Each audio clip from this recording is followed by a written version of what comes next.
मित्रांनो, नमस्कार, राम राम. मी पत्रकार तांबोळी येजी, टॅम, संपादक अकलूज मंथन अकलूज बोलतो. मित्रांनो, सध्या राजकारणात जबरदस्त चुरस वाढलेली आहे. आता केवळ अकलूज भागाचा बोलतोय अशातलं भाग नाही, पण अकलूजसह महाराष्ट्रभर तुम्ही जर बाकीचं जर पाहिलं तर सोलापूर जिल्हा असो, पुणे जिल्हा असो, त्या ठिकाणी सध्या नगरपालिकेच्या निवडणुकीची, महानगरपालिकेच्या निवडणुकीची मुंबईत झुंबड उडालेली दिसते. आणि कोण कोणाशी पाती करतोय आणि कोण कोणापासून लांब होते हे कळायला मार्ग नाही. मित्रांनो, याच्यापूर्वी मी आमच्या व्हिडिओमध्ये सांगितलं होतं की राष्ट्रवादी येस काँग्रेस म्हणजे शरद पवार साहेब काँग्रेस आणि राष्ट्रवादी अजित पवार यांचे सिम्बॉल चिन्ह वेगवेगळे होते. तुम्हाला तर ते माहीत आहे. एक घड्याळ आणि एक तुतारी घेतलेला मनुष्य असं चिन्ह होतं.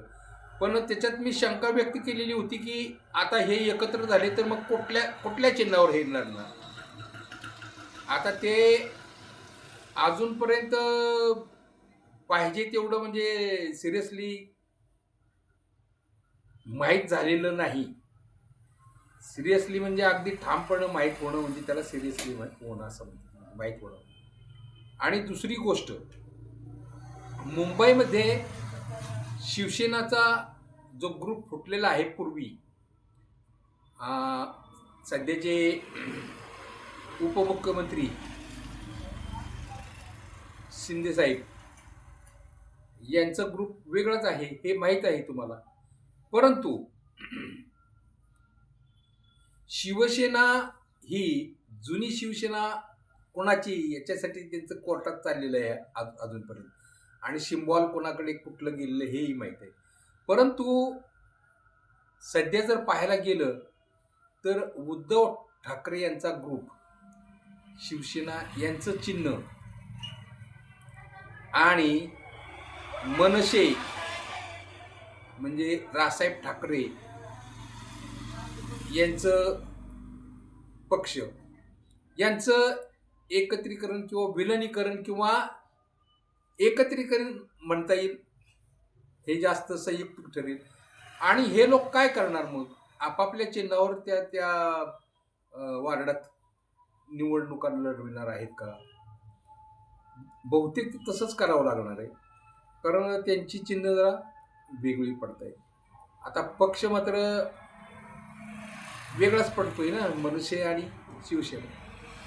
पण ज्या वेळेस अजित पवार आणि शरद पवार यांच्या पक्षाचं विलिनीकरणाची गोष्ट चाललेली होती, त्यावेळेस मी त्याच्या संबंधी एक कॅरिकेचर प्रसिद्ध केलेलं मला आठवते.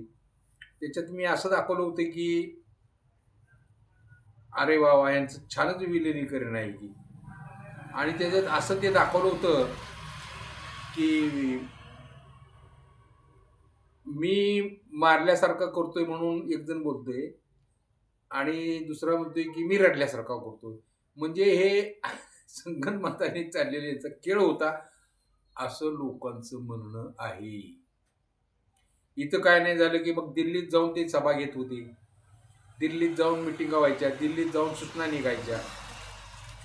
आणि गंमत अशी झाली की आता परत मुंबईच्या किंवा महानगरपालिकेच्या किंवा नगरपालिकेच्या इकडे शहरात पुण्यात वगैरे निवडणुका लागल्या की पुन्हा आता त्यांचं एकत्र येण्यासाठी काहीतरी चर्चा झालेली आहे. आणि बहुतेक सध्या काही ठिकाणी त्याचा प्रचार पण चाललेला असावा. मग आता मध्यंतरी एका चॅनलवर असं पाहण्यात आलं, असुद्दीन ओवैसी MIMचे ते सांगत होते यांचं विलिनीकरण म्हणजे एकीकरण म्हणजे काय तर म्हणे, मैं मारे जैसा करता हूँ और तुम रोए जैसा करो. म्हणजे थोडक्यात जर सांगायचं असेल तर म्हणजे हे मिलीजुली भगत यांची झालेली होती. आणि त्याप्रमाणे म्हणजे लोकांना म्हणजे काय हे गृहीत धरतात ना, मतदारांना गृहीत धरणारे पक्ष. मला सांगा कशा पद्धतीने चालले तुम्ही ठरवायचंय. बर, दुसरी गोष्ट अशी की अकलूज भागात, अकलूज शहरात शरद कुमार काँग्रेस म्हणजे यस काँग्रेस, म्हणजे पूर्वीचं यस काँग्रेस वेगळं, आत्ताचे राष्ट्रवादी, शरद शरद पवार साहेबांचं राष्ट्रवादी.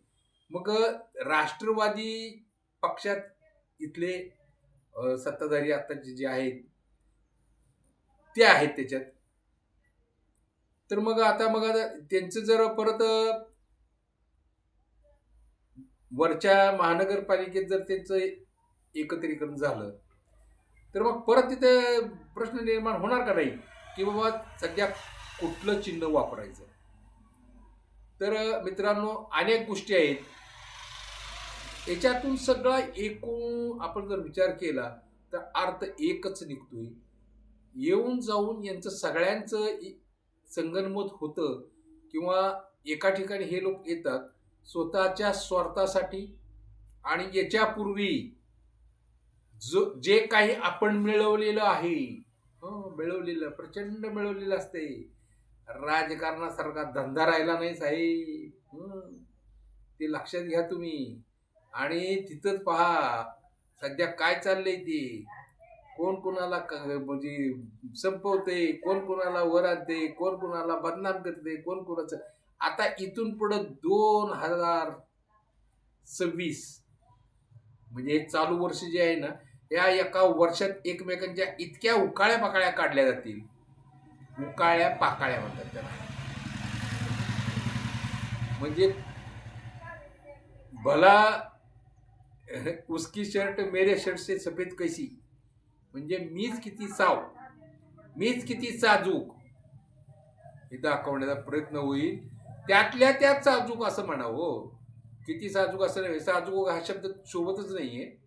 पण समजा दगडापेक्षा वीट मऊ असं म्हणतात ना, दगड तो दगड आहे, वीट ती वीट आहे. उद्या जर कोणी टाळक्यात घालायची ठरवली तर दगड घातलं तर ते टाळकं फुटेल ना त्याचं. विटेनं कमीत कमी जखम थोडी कमी होईल ना. म्हणजे एक लक्षात, शेवटी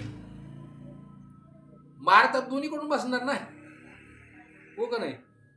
पण हे सगळं मांडण्याचं आणि सांगण्याचा मूळ मुद्दा हा आहे की नागरिक आता तेवढे तर दूध खुळे राहिले नाही. दूध खुळे लक्षात ठेवा.